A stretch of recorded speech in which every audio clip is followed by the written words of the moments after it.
ರನ್ಯಾ ರಾವ್ ದುಬೈನಿಂದ ತಂದಂಥ ಚಿನ್ನಕ್ಕೆ ತರುಣ್ನೇ king pin ಅನ್ನುವಂಥ ಮಾಹಿತಿ ಲಭ್ಯವಾಗ್ತಾ ಇದೆ. ತರುಣ್ ರಾಜ್ ಹೇಳಿಕೆಯ ಮೇಲೆ ಸದ್ಯ ನಟಿ ರನ್ಯಾ ರಾವ್ ಭವಿಷ್ಯ ನಿಂತಿದೆ.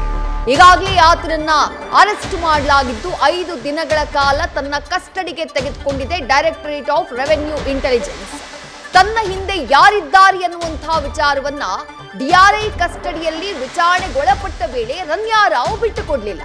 ಆದ್ರೀಗ 5 ದಿನಗಳ ಕಾಲ ತರುಣ್ ರಾಜ್ ಡಿಆರ್ಐ ಕಸ್ಟಡಿಯಲ್ಲಿದ್ದಾರೆ. ಆತನನ್ನ ಬೇರೆ ಬೇರೆ ಆಯಾಮಗಳಲ್ಲಿ ವಿಚಾರಣೆಗೆ ಒಳಪಡಿಸಲಾಗ್ತಾ ಇದೆ. ಹೀಗಾಗಿ ಆ ತರುಣ್ ರಾಜ್ ಏನ್ ಹೇಳ್ತಾನೋ ಅನ್ನುವಂಥ ಭಯದಲ್ಲಿ ರನ್ಯಾ ರಾವ್ ಇದ್ದಾಳಿ ಅನ್ನುವಂಥ ಮಾಹಿತಿ. ಡಿಆರ್ಐ ಅಧಿಕಾರಿಗಳು ತರುಣ್ ರಾಜ್ನನ್ನ ತೀವ್ರ ವಿಚಾರಣೆಗೆ ಒಳಪಡಿಸಿದ್ದಾರೆ. 5 ದಿನಗಳ ಕಾಲ ನಿನ್ನೆಯಿಂದ 5 ದಿನಗಳ ಕಾಲ ಡಿಆರ್ಐ ಕಸ್ಟಡಿಯಲ್ಲಿರಲಿದ್ದಾನೆ ತರುಣ್ ರಾಜ್. ಆತನ ವಿಚಾರಣೆ ಸದ್ಯ ನಡೀತಾ ಇದೆ. ಬೇರೆ ಬೇರೆ ಆಯಾಮದಲ್ಲಿ ತನಿಖೆಯನ್ನ ಮಾಡಲಾಗ್ತಾ ಇದೆ. ರನ್ಯಾ ರಾವ್ ಜೊತೆಗೆ ದುಬೈಗೆ ಹೋಗಿದ್ ಯಾಕೆ? ಆಕೆ ಚಿನ್ನವನ್ನ ತರ್ತಾ ಇದ್ದಂತಹ ವಿಚಾರ ನಿಮಗೆ ಗೊತ್ತಿದ್ಯಾ? ನಿಮ್ಮ ಪಾತ್ರ ಏನು? ಚಿನ್ನವನ್ನ ಯಾರು ಸಪ್ಲೈ ಮಾಡ್ತಾ ಇದ್ರು? ತನ್ನಂತಹ ಚಿನ್ನವನ್ನ ಯಾರಿಗೆ ಕೊಡ್ಲಾಗ್ತಾ ಇತ್ತು?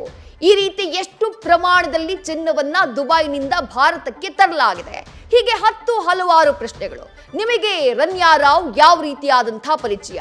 ಎಷ್ಟು ಬಾರಿ ಆಕೆಯ ಜೊತೆ ನೀವು ದುಬೈಗೆ ಹೋಗಿದ್ದೀರಿ? ಯಾವ ಉದ್ದೇಶಕ್ಕಾಗಿ ನೀವು ಹೋಗಿದ್ದೀರಿ? ಹೀಗೆ ಡಿಆರ್ಐ ಅಧಿಕಾರಿಗಳು ರನ್ಯಾ ರಾವ್ಳ ಸ್ನೇಹಿತ ತರುಣ್ ರಾಜ್ನನ್ನ ತೀವ್ರ ವಿಚಾರಣೆಗೆ ಒಳಪಡಿಸಿದ್ದಾರೆ. ಸದ್ಯಕ್ಕೆ ಲಭ್ಯವಾಗ್ತಾ ಇರುವಂತಹ ಮಾಹಿತಿ ಪ್ರಕಾರ ಆತನೇ ಈ ಪ್ರಕರಣದ ಕಿಂಗ್ ಪಿನ್ ಅಂತ ಹೇಳಲಾಗ್ತಾ ಇದೆ.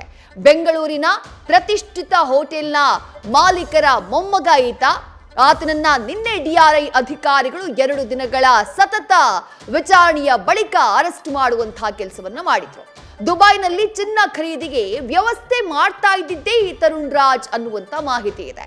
ದುಬೈನಲ್ಲಿ ರನ್ಯಾ ರಾವ್ ಚಿನ್ನವನ್ನ ಖರೀದಿ ಮಾಡಬೇಕಾದ್ರೆ ಅದಕ್ಕೆ ವ್ಯವಸ್ಥೆಯನ್ನ ಮಾಡಿಕೊಡ್ತಾ ಇದ್ದಿದ್ದು, ಅದು ಹಣಕಾಸಿನ ವ್ಯವಹಾರ ಆಗಿರಬಹುದು ಅಥವಾ ಯಾರಿಂದ ಚಿನ್ನವನ್ನ ಖರೀದಿ ಮಾಡಬೇಕು ಅನ್ನುವುದಾಗಿರಬಹುದು, ಅದೆಲ್ಲದಕ್ಕೂ ಕೂಡ ವ್ಯವಸ್ಥೆ ಮಾಡ್ತಾ ಇದ್ದಿದ್ದು ಈ ತರುಣ್ ರಾಜ್ ಅನ್ನುವಂಥ ಮಾಹಿತಿ ವಿಚಾರಣೆಯ ಸಂದರ್ಭದಲ್ಲಿ ಬೆಳಕಿಗೆ ಬಂದಿದೆ ಅನ್ನುವಂಥ ಡೀಟೇಲ್ ಸಿಗ್ತಾ ಇದೆ. ಇನ್ನು ರನ್ಯಾ ತಂದಂಥ ಚಿನ್ನಕ್ಕೆ ತರುಣ್ನೇ ಕಿಂಗ್ ಪಿನ್ ಅಂತ ಹೇಳಲಾಗ್ತಾ ಇದೆ. ದುಬೈನಲ್ಲಿ ಚಿನ್ನ ಖರೀದಿಗೆ ತರುಣ್ನಿಂದ ಹವಾಲಾ ಮೂಲಕ ಹಣ ಸಂದಾಯ ಆಗ್ತಾ ಇತ್ತು ಅನ್ನುವಂಥ ಮಾಹಿತಿಯೂ ಕೂಡ ಲಭ್ಯವಾಗ್ತಾ ಇದೆ. ರನ್ಯಾ ರಾವ್ ದುಬೈನಲ್ಲಿ ಎಲ್ಲಿ ಚಿನ್ನವನ್ನ ಖರೀದಿ ಮಾಡ್ತಾ ಇದ್ಲೋ ಅದಕ್ಕೆ ಕೊಡಬೇಕಾಗಿರುವಂತಹ ಹಣ, ಆ ಹಣ ಹವಾಲಾ ರೂಪದಲ್ಲಿ ಸಂದಾಯ ಆಗ್ತಾ ಇತ್ತು ಅನ್ನುವಂಥ ಮಾಹಿತಿ. ಇನ್ನು ತರುಣ್ ರಾಜ್ನೇ ರನ್ಯಾ ಮೂಲಕ ಚಿನ್ನವನ್ನ ಬೆಂಗಳೂರಿಗೆ ತರಿಸ್ತಿದ್ದ. ಆಕೆಯ ಹಿಂದಿದ್ದು ಈ ಚಿನ್ನದ ವ್ಯವಹಾರ, ಸ್ಮಗ್ಲಿಂಗ್ ವ್ಯವಹಾರವನ್ನ ನಡೆಸ್ತಾ ಇದ್ದಿದ್ದೇ ತರುಣ್ ರಾಜ್ ಅನ್ನುವಂಥ ಮಾಹಿತಿ ಲಭ್ಯವಾಗ್ತಾ ಇದೆ.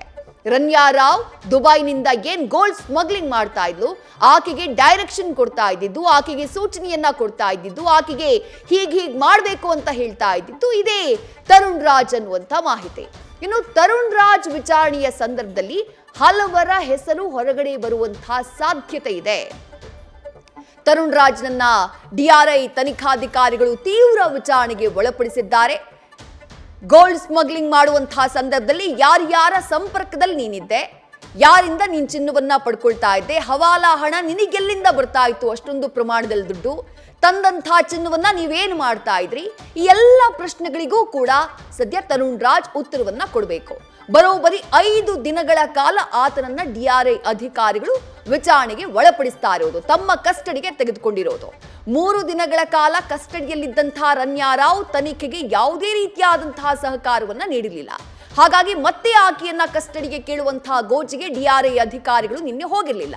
ಆದ್ರೆ ತರುಣ್ ರಾಜ್ನನ್ನ 5 ದಿನಗಳ ಕಾಲ ಕಸ್ಟಡಿಗೆ ತೆಗೆದುಕೊಂಡಿದ್ದಾರೆ. ಆ 5 ದಿನಗಳ ಕಾಲದ ವಿಚಾರಣೆಯಲ್ಲಿ ಯಾರ್ಯಾರ ಹೆಸರು ಹೊರಗಡೆ ಬರುತ್ತೆ, ಏನೇನ್ ಮಾಹಿತಿಯನ್ನ ಆ ತರುಣ್ ರಾಜ್ ನೀಡ್ತಾನೆ ಅನ್ನುವಂತಹ ಕುತೂಹಲ ಮನೆ ಮಾಡಿದೆ. ನ್ಯೂಸ್ ಫಸ್ಟ್, ನಿರ್ಭೀತಿಯಿಂದ ನಿಮ್ಮ ಪರವಾಗಿ.